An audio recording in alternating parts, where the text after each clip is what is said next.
we're using this as an introduction to wearables and how to use them. I think focusing on training load and changes in load is a really helpful aspect and something that we in the sport of running really need to focus on and make sure that we are addressing training load.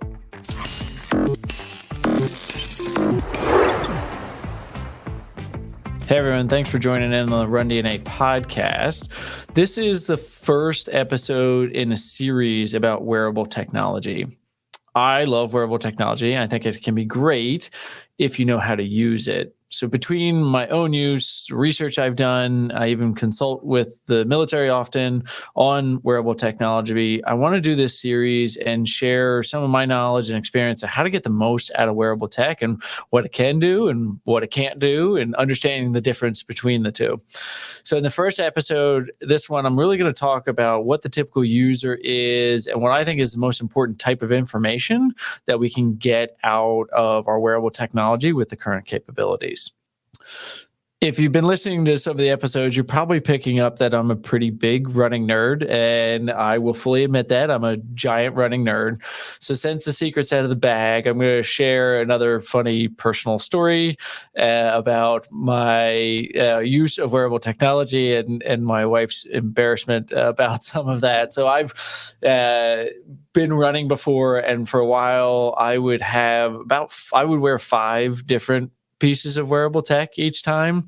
I had 3 different watches and 2 different foot pods, and that's not even including the heart rate strap. So I guess it was 6 pieces of wearable tech. I would go out for a run and it would take me a little long to get everything synced up and doing that. But my wife would ask me to run early in the morning so that the neighbors didn't think I was crazy. Well, actually, a little tangent story. The other time that she asked me to run in the mornings for a while, I started running with a parachute on to see if I could increase strength with running by running with like a parachute on. But that's a little side tangent. I'm definitely a huge running nerd and always experimenting. And for my neighbors, sorry if I'm scaring you as I'm running out there in the dark. But, for me, I would classify myself as a stage 4 wearable user. And I want you to see where you fall on that and how to get the most of the tech, no matter what level you are. This isn't something that I think everyone has to use wearable tech to the same degree that I do.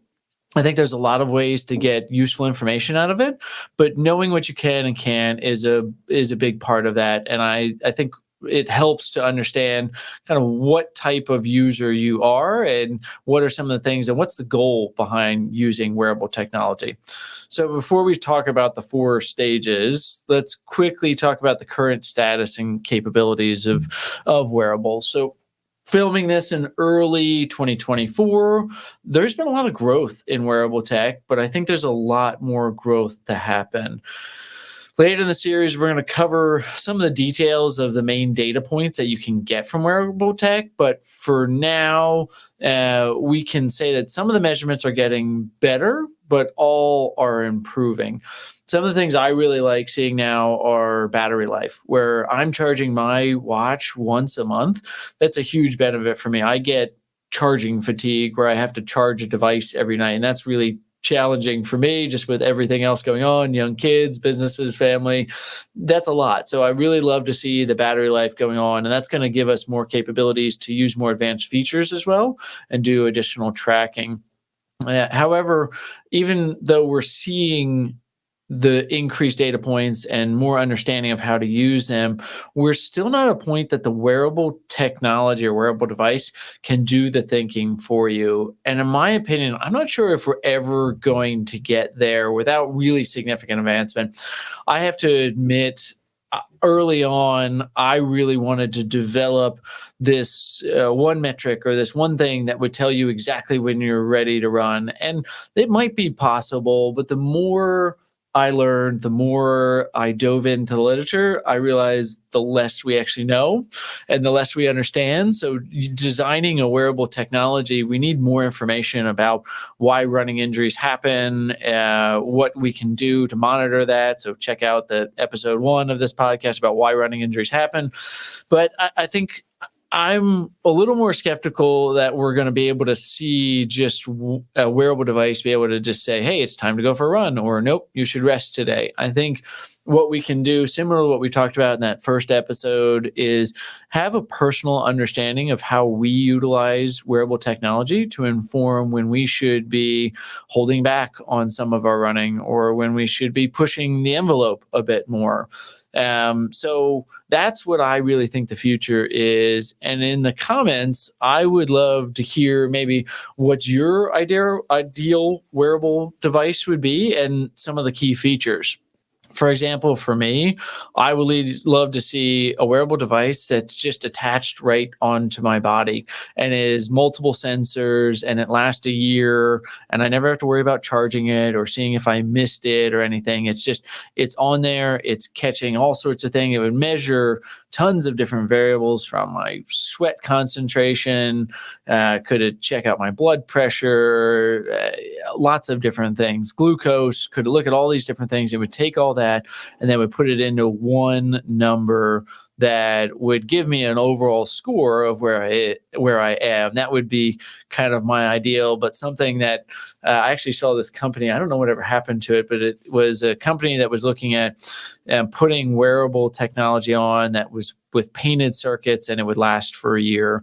I never saw much more of that. It's been about 10 years since I saw that, but that always put an idea in my head that I'd love to just slap something on, forget that it's there, but it's constantly checking data in the background. I guess I'm not a very big conspiracy theorist that people are going to track me. I don't have anything to hide or that much interesting that I care if they know where I am. So let me know what your idea would be. I think it would be really cool to be able to see that. And one of the concepts that goes along with this, just to give a little, because I like teaching in classes and those types of things, for my wearable device that would be ideal, I would love it to be able to tell me the exact moment that I have recovered enough that I could work out again. This is based off of something called, if you haven't heard of it, the super compensation mile. So I'm pulling up for the video listener or video watchers just a slide that we use in some of our courses that shows a super compensation mile. And if you're not familiar with this, what this basically means that we work out and we're at a certain level of fitness. When you work out, your fitness level goes down for a period. And then with enough time, you start to actually return back to your fitness level. If you have adequate recovery, the recovery is going to go and peak above the fitness level that you had prior to your last workout. So the ideal way to gain fitness would be to wait for the peak of that recovery from a workout and then do another workout. And you would go up, up, up. And this is something that in my clinic and in my practice, I draw this model all the time for people to understand. I should probably just print it out somewhere because it is really helpful for people to understand the importance of recovery and the importance of training load, where if you hit this just right, your fitness will continue to go up. But if you're looking at this graph, if you hit it a little too early, what's going to happen is that you're not going to get all the benefit of an exercise, and your fitness level might actually start to go down if you don't even recover enough to the level of fitness that you were before the workout.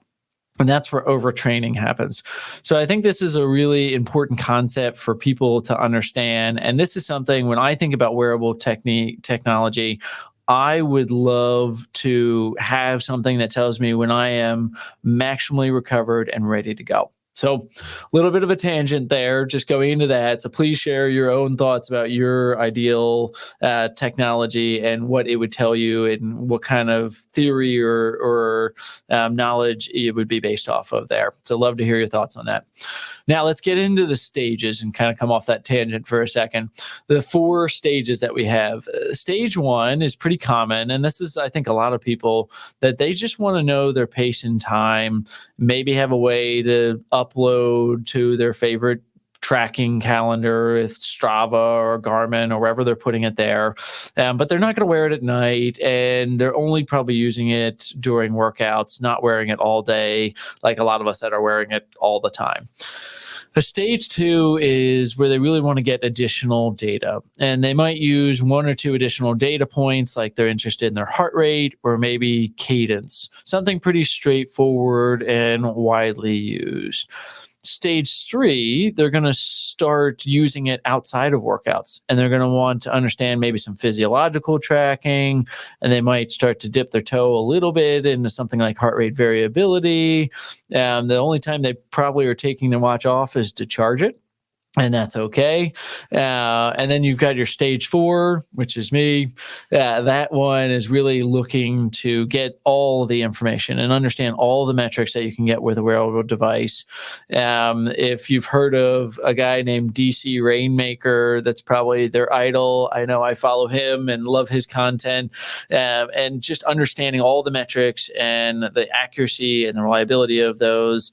And this level may or may not have their own spreadsheets that they track some of their metrics and try to understand and have their own theories. But this person really has a full understanding of their personal response. And I'll give you an example. For me personally, when I wake up, the first thing I do is look at my watch. It's the first thing in the morning. I go and I get a little morning report, and it says what my sleep was like, what my heart rate variability is.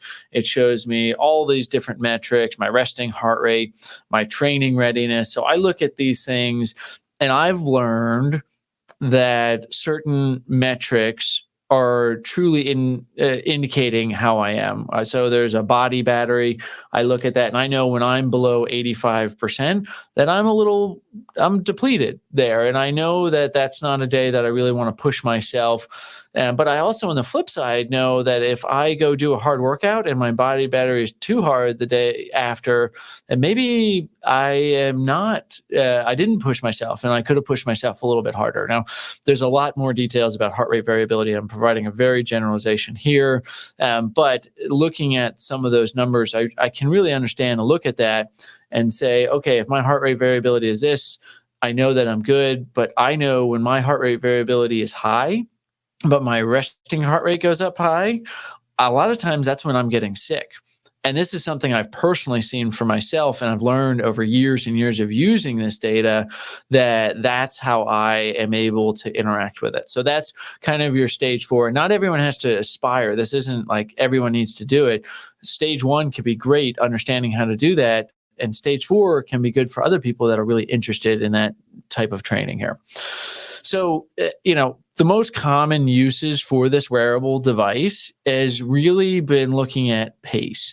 And if you remember the old school Forerunners, right? The Garmin Forerunners were one of the first ones. They were as big as a Motorola flip phone, and they provide occasionally accurate data if you made a sacrificial dance to the GPS gods and waved your arm around trying to get the signal going and waited for 2 to 3 minutes for the signal to come up as you're going there. Then you get some fairly accurate data once in a while there. The reason that this was really the first feature that people are looking at is because it provides a measurable way to define intensity. However, defining intensity goes way beyond just duration and distance. And this will be a consistent theme you hear because we're trying to really drive it home that you can't just look at the distance and the time and say, well, that's the same as any run. So let's compare two runs, for example. Both are 30 minutes long and 3 miles. Do these two runs have the same intensity? Well, at a surface level, you would think maybe yes. But what if one was 55 degrees out, had 1,200 foot of elevation gain during the 3 miles, and was on a single track trail?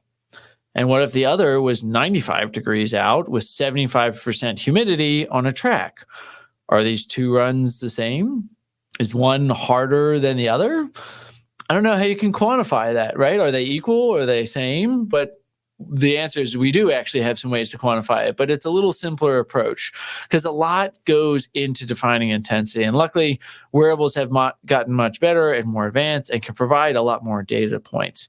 But I still don't think they're going to give us an accurate intensity score for the sports because let's take those same two runs here, for example. And let's say before the 3 miles with 1,200 foot of elevation gain that you did a big track workout the day before and you were pretty sure sore when you woke up, but you had an amazing day at work and got a big promotion. So you're pretty happy and you're excited and you're really looking forward to tackling this hilly run and having fun with it. In contrast, for the flatter run, now let's say you had a rest day the day before, so you're feeling fresh, but you got fired from your job and you barely slept that night. So now, which run was more intense? Which one had a more impact on you? And so what we're actually talking about are really two different types of loads: external loads and internal loads. So if we think about these runs and comparing here, external loads are a little easier to define and often represent as a percentage of max. So think about strength training. When we say that you're doing a particular exercise like a squat or a bench press, we represent it as a percentage of your 1 rep max. In running, you might define it as a percentage of your VO2 max, or use common language like your mile pace, easy pace, or tempo pace. In contrast to these external loads, which a lot of people focus on, are the internal loads, and they represent the effort on your body to achieve the task with the external load. So these are things we can measure, but some are harder to define than others. So this might be, most commonly people think of this as heart rate. That's something that we see. So when we're looking at this, we see external and internal loads, and we can't just say one versus the other. With our examples, external load might be the hills that we go in or the speed that we're doing.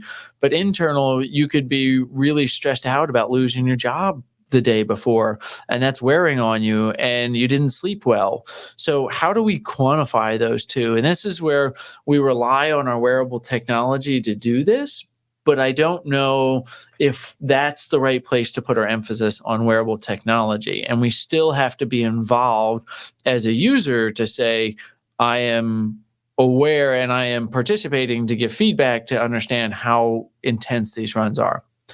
Admittedly, too, I care more about consistent scores than accurate when it comes to intensity. So for me and a lot of the literature, the preference is to use simpler terms, but be an effective way to define training intensity that takes into factor all of the load. And that's why at RunDNA, what we use is something called session RPE.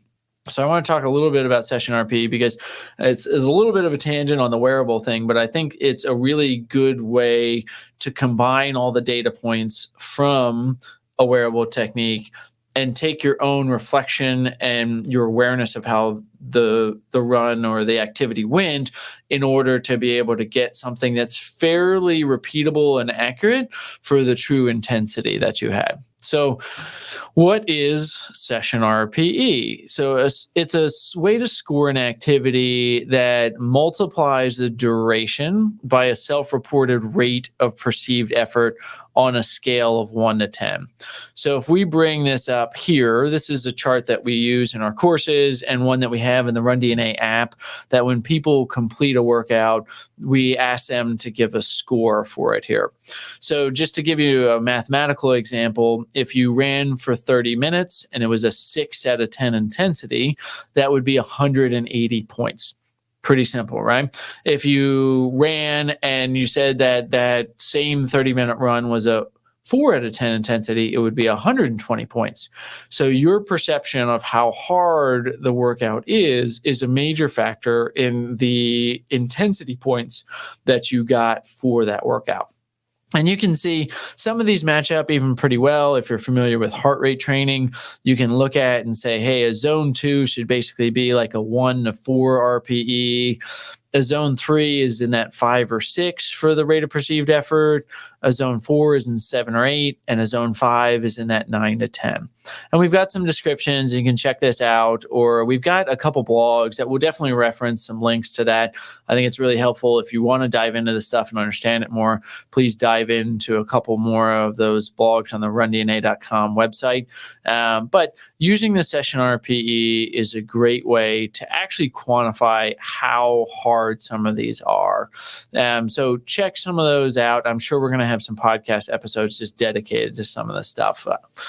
Now, the reason that I use session RPE is because this can take into consideration, hey, I ate I went out to dinner last night and I ate some salty food and I feel like I had poor sleep.